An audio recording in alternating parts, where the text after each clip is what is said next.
What would you do if your own brother called you one morning and calmly told you your mother was dead, only for you to discover she was still alive? This isn't just a story about family. It's a story about betrayal, greed, and a lie so bold it almost worked.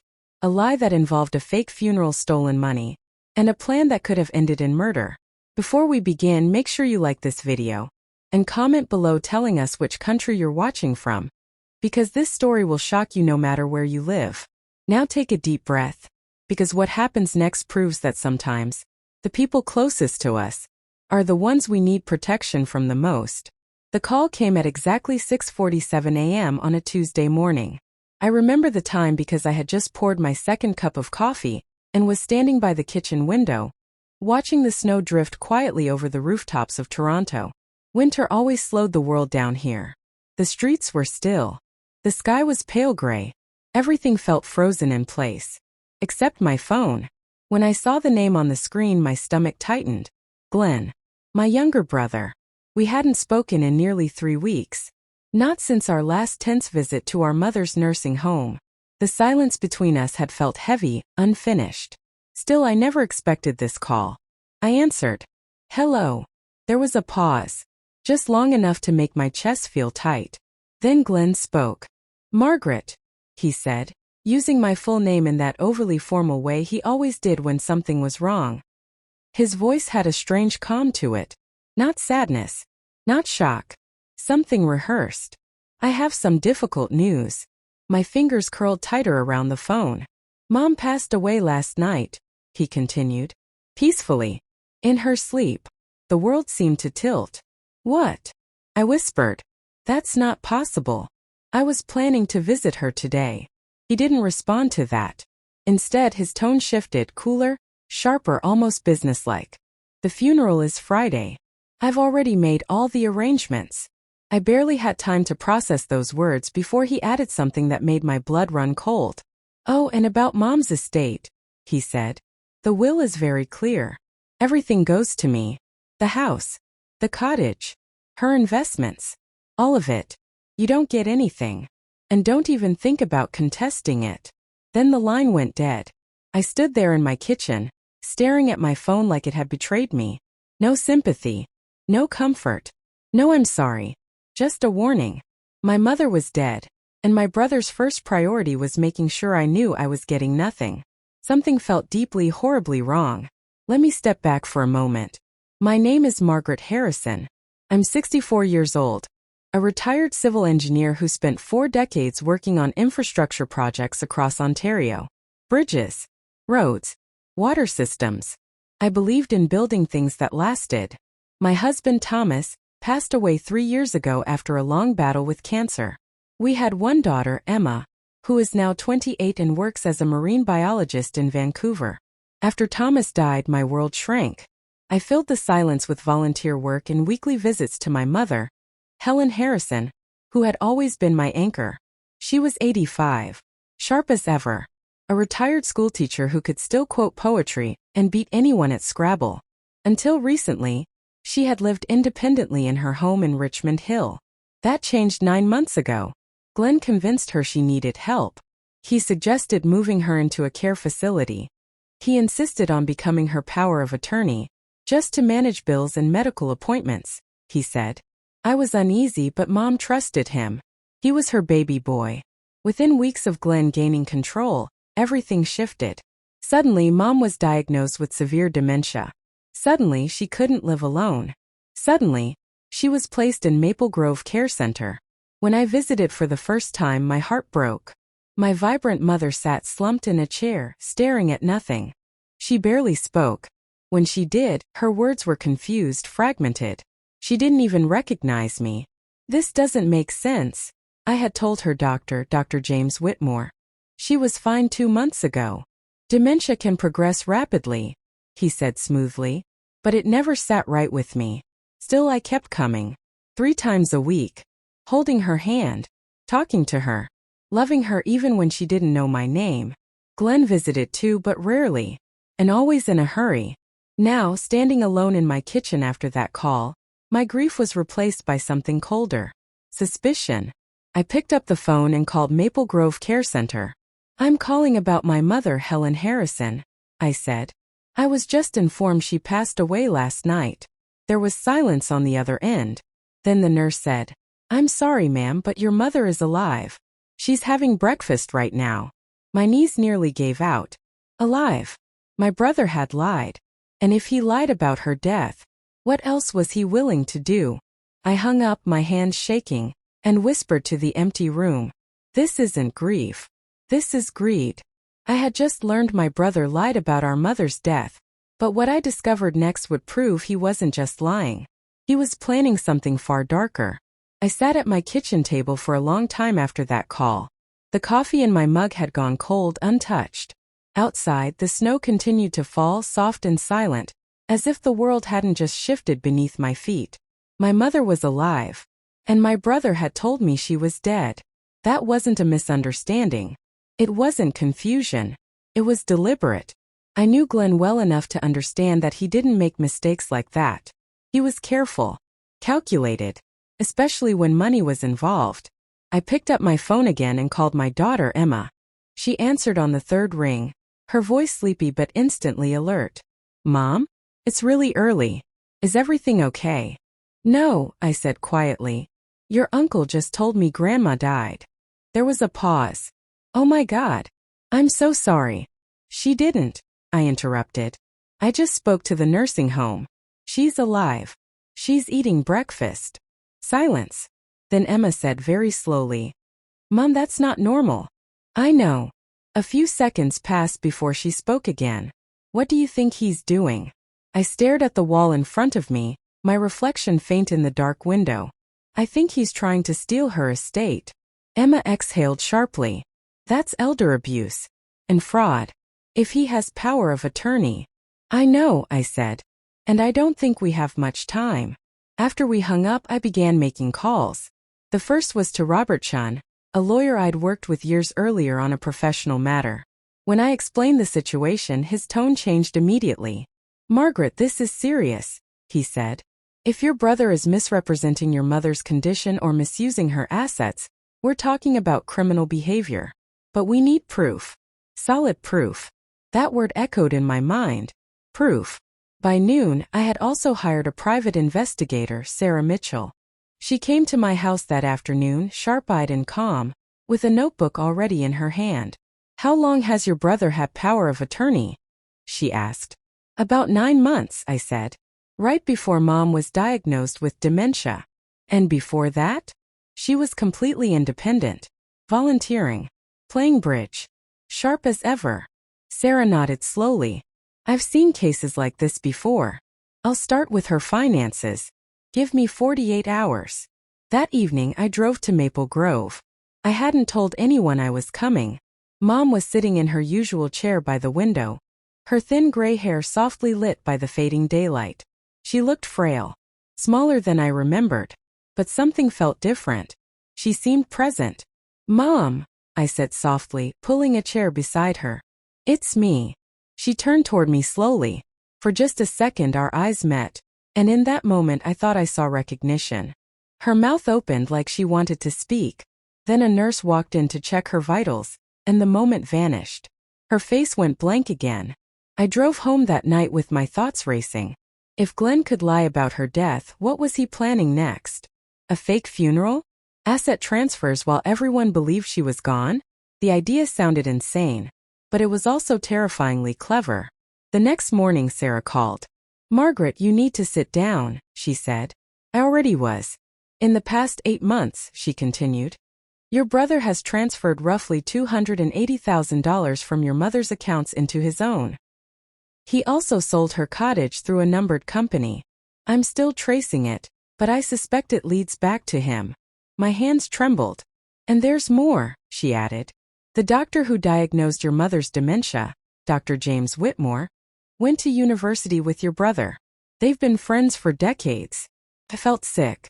So the dementia, I whispered, could be medication-induced, Sarah said. Over sedation. It would explain the sudden decline. I thanked her and hung up. That afternoon, I returned to Maple Grove. But when I reached my mother's room, it was empty. Where's my mother? I asked a nurse I didn't recognize. Oh, she said casually. Your brother took her out for a drive. My heart dropped. When? About an hour ago. I rushed to the parking lot. Glenn's black Mercedes was gone. I called him. No answer. Again. Nothing. For 3 long hours I waited.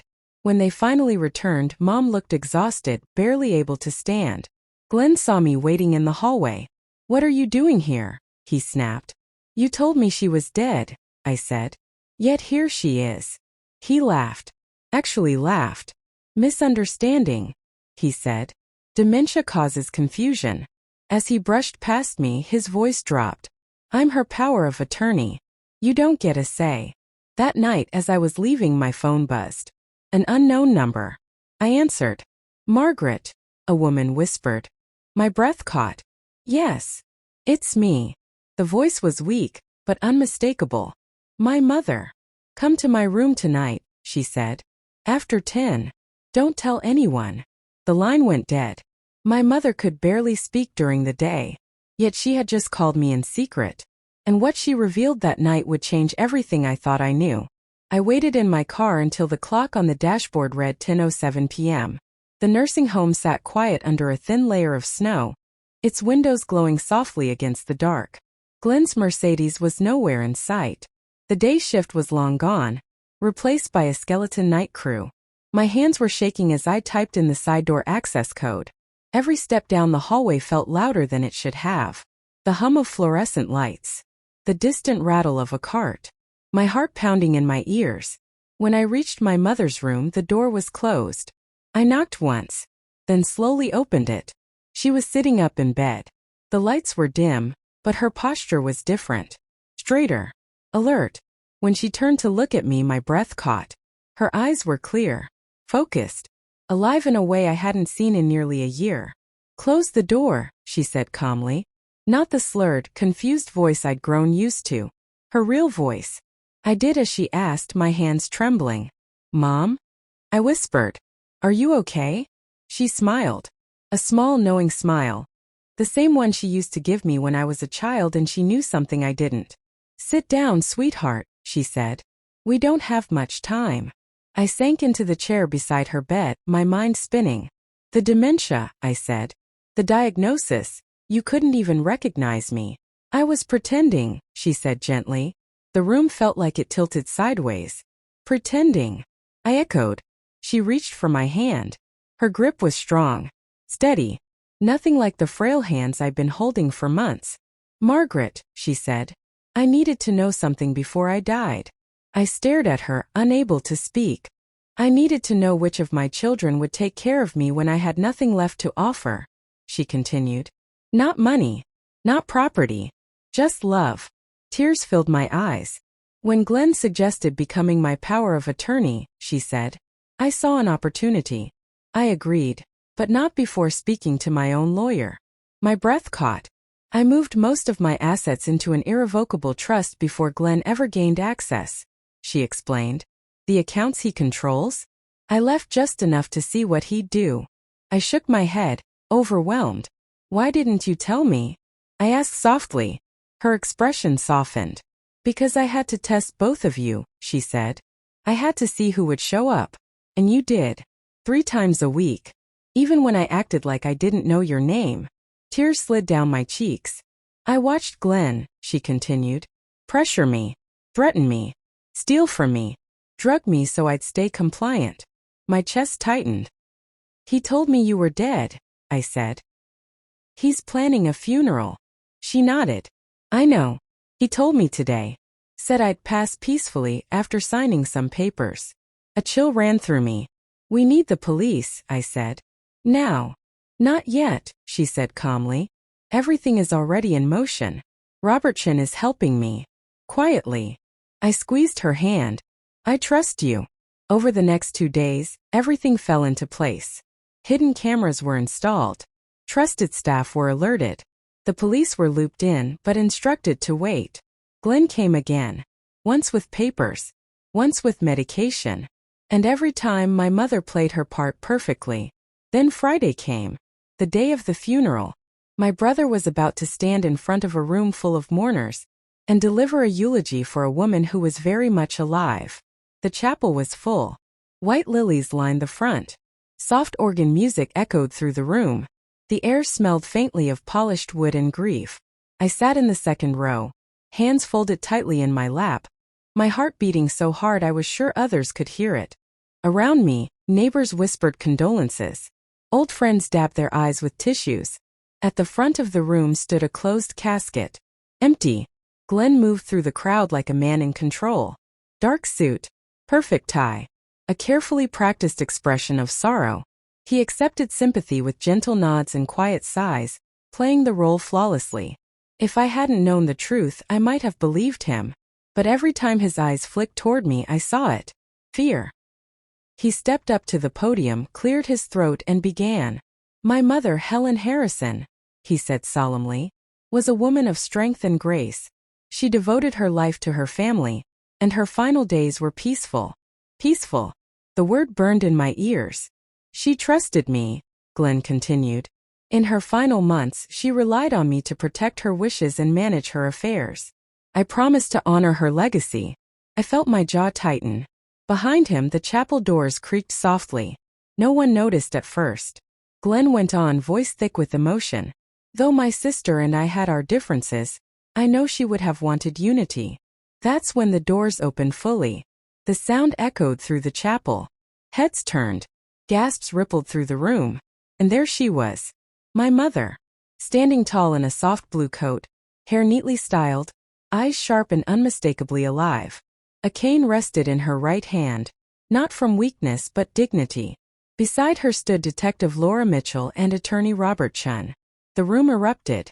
What is that? My God. Glenn froze mid-sentence. The color drained from his face. His mouth opened but no sound came out. Helen walked forward slowly, deliberately. Each step echoed like a verdict. I believe, she said calmly, her voice carrying across the stunned room. This funeral was scheduled a bit too early. A stunned silence followed. Then chaos. Glenn staggered back from the podium. This isn't funny, he stammered. You're sick. This is a mistake. No, Glenn, she said firmly. The mistake was trusting you. Detective Mitchell stepped forward. Glenn Harrison, she said clearly. You are under investigation for fraud, elder abuse, and attempted coercion. The crowd murmured in shock. I have medical records, my mother continued, showing I was over-medicated without consent. I have video footage of you attempting to force signatures. And I have bank statements showing unauthorized transfers. Glenn's knees buckled. This was supposed to be over, he whispered. Yes, Helen replied. It is. Police officers entered the chapel. Glenn was escorted away, his protests dissolving into sobs as the doors closed behind him. The casket remained untouched. The funeral was canceled. But the truth had finally been buried. My brother thought exposure was the worst outcome.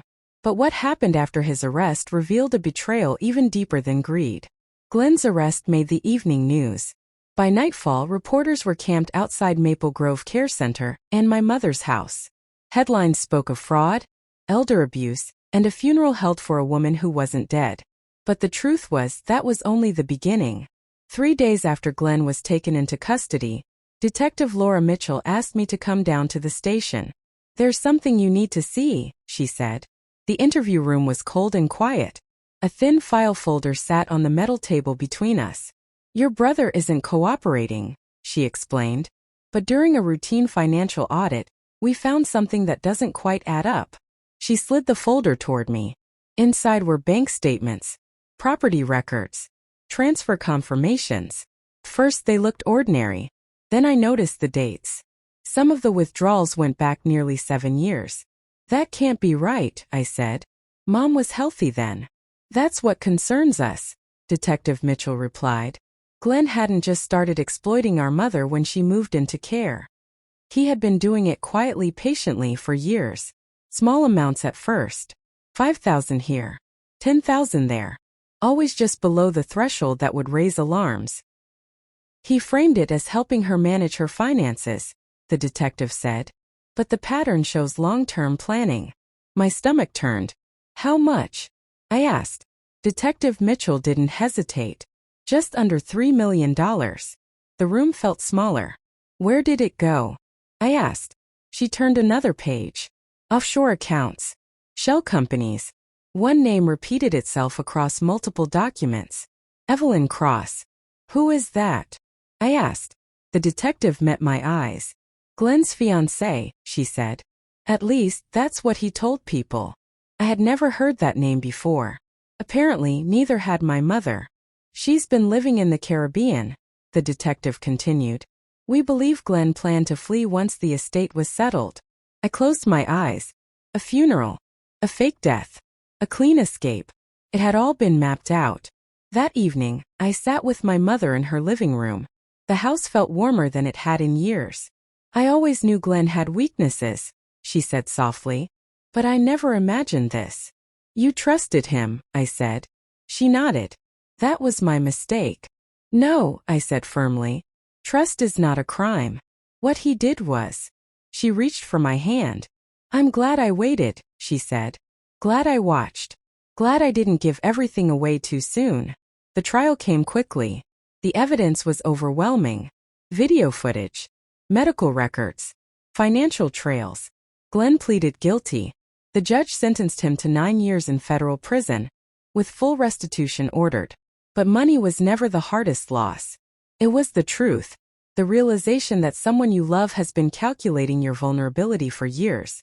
That kind of wound doesn't heal easily. I thought justice meant closure. Until a letter arrived in the mail that reopened everything. The letter arrived on a quiet Monday morning. No return address on the front. Just my name written in block letters. Heavy pressure pressed into the paper as if the pen had been forced down. I already knew who it was from. Glenn. I sat at the kitchen table for nearly 10 minutes, staring at the envelope without opening it. The house was silent except for the soft ticking of the wall clock. Finally, I tore it open. The paper smelled faintly of disinfectant and cold metal. Margaret, the letter began. I don't expect forgiveness. I'm writing because you deserve the truth. I felt my shoulders tense. He wrote about resentment. About growing up in my shadow. About feeling invisible next to my achievements, my career, my marriage. I told myself I was owed something. He wrote. That mom would never understand me anyway. Then the tone shifted. There's something you don't know. Something I never told anyone. My breath caught. He claimed that the medication, the one used to keep our mother subdued, was not originally his idea. According to the letter, someone at Maple Grove Care Center had suggested it. A staff member. A professional. She said it would keep mom calm, Glenn wrote. That it would make things easier. That no one would question it. My hands began to shake. He included a name. Nurse Valerie Simmons. The same nurse who had always been in the room when I visited. The one who gently redirected my questions. The one who told me, again and again, that my mother's condition was progressing rapidly. I folded the letter slowly. That afternoon, I drove to my mother's house. She was sitting in her favorite chair by the window, reading quietly. I handed her the letter. She read it once. Then a second time. When she finished, she didn't speak.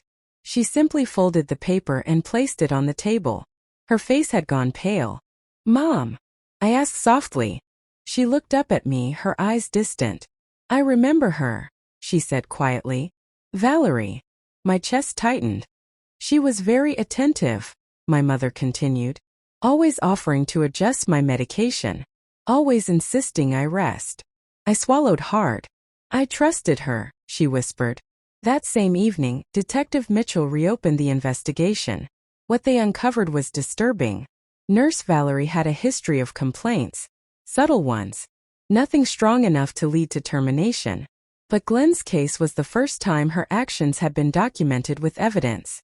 She was placed on administrative leave. The facility launched an internal review. And my mother stopped sleeping. She began waking in the middle of the night, sitting upright in bed, staring at the wall. It wasn't just Glenn, she said one night. I wasn't just betrayed by my son.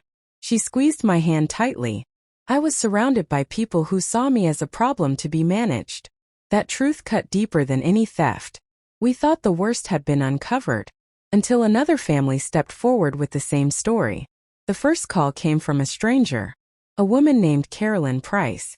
She left a voicemail on my phone late one evening, her voice trembling. "I heard about your mother on the news," she said. "My father was at Maple Grove too. And I think the same thing happened to him." My heart sank. We met the next day at a quiet cafe just off the highway.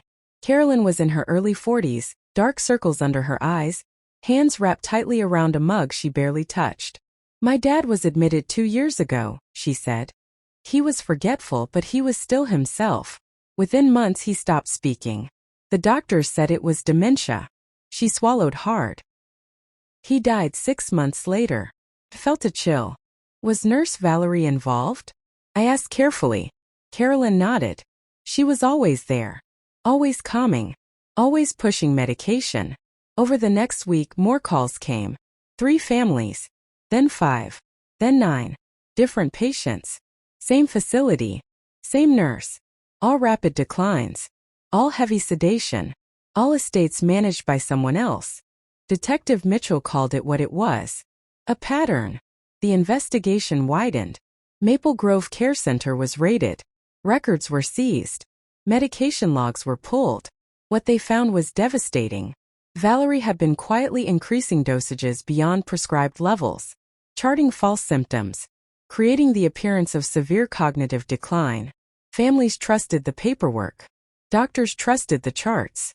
And no one questioned the nurse who seemed so compassionate. Until now. My mother was asked to testify. The day she took the stand, she wore a simple gray suit and held herself with quiet strength. "I was aware the entire time," she told the courtroom. "I played confused because it was safer than fighting." The room was silent. "I watched my dignity slowly disappear," she continued. "And I watched people take advantage of it." Valerie was charged with medical abuse, falsifying records, and conspiracy. Glenn's sentence was extended. The care facility faced lawsuits that would likely shut it down. Justice was finally moving. But at home the toll showed. My mother grew quieter. She stopped gardening. Stopped reading aloud. One evening, as I tucked a blanket around her shoulders, she said something that stayed with me. "They didn't just try to take my money," she whispered. "They tried to take my voice." I squeezed her hand. "You still have it," I said. "And people are listening." She smiled faintly. Detective Mitchell called it what it was. A pattern. The investigation widened. Maple Grove Care Center was raided. Records were seized. Medication logs were pulled. What they found was devastating. Valerie had been quietly increasing dosages beyond prescribed levels, charting false symptoms, creating the appearance of severe cognitive decline. Families trusted the paperwork. Doctors trusted the charts. And no one questioned the nurse who seemed so compassionate. Until now. My mother was asked to testify. The day she took the stand, she wore a simple gray suit and held herself with quiet strength. "I was aware the entire time," she told the courtroom. "I played confused because it was safer than fighting." The room was silent. "I watched my dignity slowly disappear," she continued. "And I watched people take advantage of it." Valerie was charged with medical abuse, falsifying records, and conspiracy. Glenn's sentence was extended. The care facility faced lawsuits that would likely shut it down. Justice was finally moving. But at home the toll showed. My mother grew quieter. She stopped gardening. Stopped reading aloud. One evening, as I tucked a blanket around her shoulders, she said something that stayed with me. "They didn't just try to take my money," she whispered. "They tried to take my voice." I squeezed her hand. "You still have it," I said. "And people are listening." She smiled faintly. "Yes," she said. "But speaking costs something." The investigation brought justice to many families. But it also forced my mother to confront a truth she had been avoiding. After the court hearings ended, life didn't return to normal. There was no clean reset. No moment where everything felt resolved. Justice had been served, but the weight of what happened lingered quietly in the corners of our lives. My mother began insisting on long walks in the mornings. Slow ones. Thoughtful ones. We would circle the neighborhood in silence, the sound of our footsteps crunching against the gravel. One morning, she stopped in front of a small community center. "I want to help," she said. I looked at her. Help who? Women like me, she replied. People who still have a voice but are being told they don't. Within months, she began volunteering with an elder advocacy group. She spoke carefully at first, then with growing confidence. Families listened. Staff listened. Regulators listened. Her testimony helped change oversight procedures across multiple facilities. New safeguards were introduced. Medication audits became stricter. Power of attorney arrangements faced tighter review. She had turned her suffering into purpose.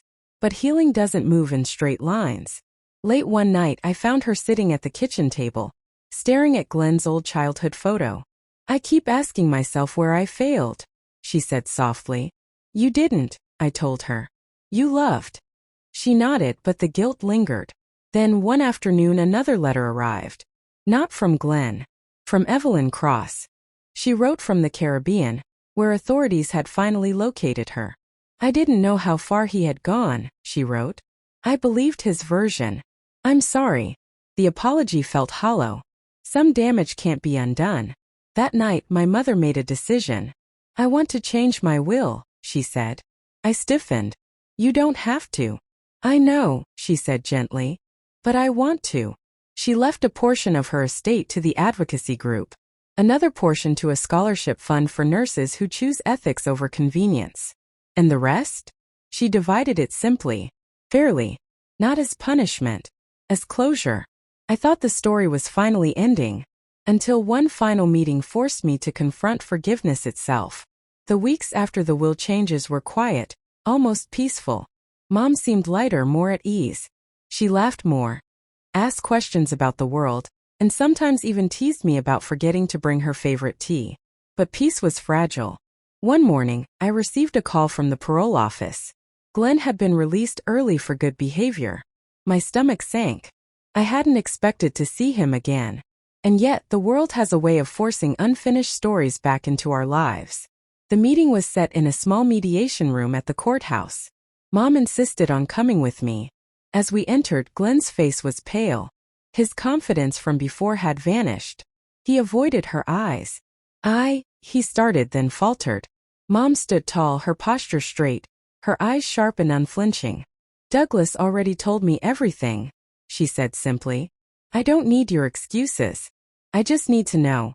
Are you capable of change? Glenn looked down at the table. Silence filled the room.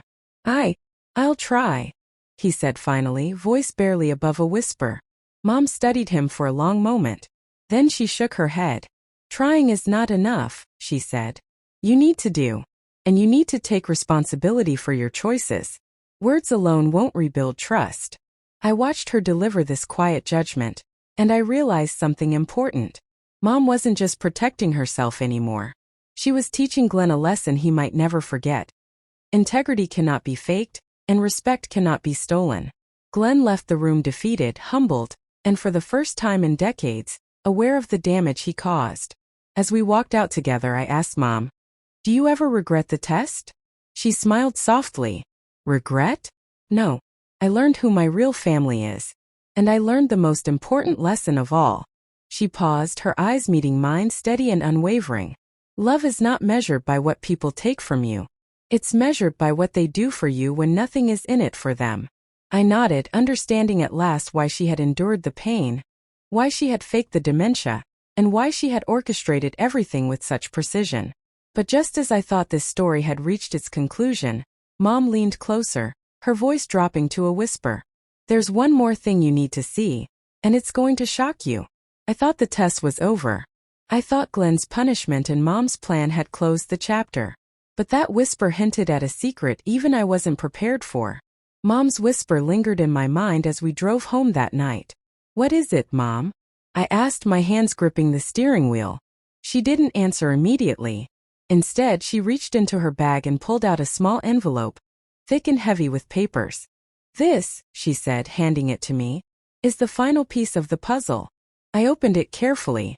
Inside were documents, bank statements, and recordings I hadn't seen before. My heart raced as I realized the depth of what Mom had uncovered and orchestrated. Glenn hadn't just tried to steal her money. He had been siphoning funds from multiple seniors in the same nursing home. The evidence was staggering. falsified medical records, forged signatures, and even collusion with staff members to cover his tracks. Mom had known, of course. She had uncovered it all quietly, systematically, while keeping up the act of confusion. Her dementia wasn't just a test. It was her shield while she exposed a much larger crime network. "You knew all along?" I whispered, incredulous. Mom nodded. "Yes. I had to protect myself first. But I couldn't just stop there. Those people, those vulnerable seniors, they didn't have anyone to fight for them. I had to act." She had coordinated with the authorities long before Glenn's arrest, ensuring that every shred of evidence would hold up in court. The $280,000 he stole from us? It was just a fraction of what investigators would now recover for other victims. I felt a mix of awe and fear.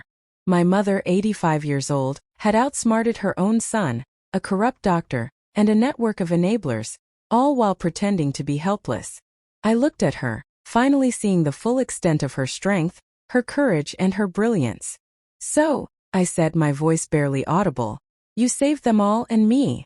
Mom smiled, a soft, triumphant smile. "No, Douglas. I just showed the world what it means to fight for what's right.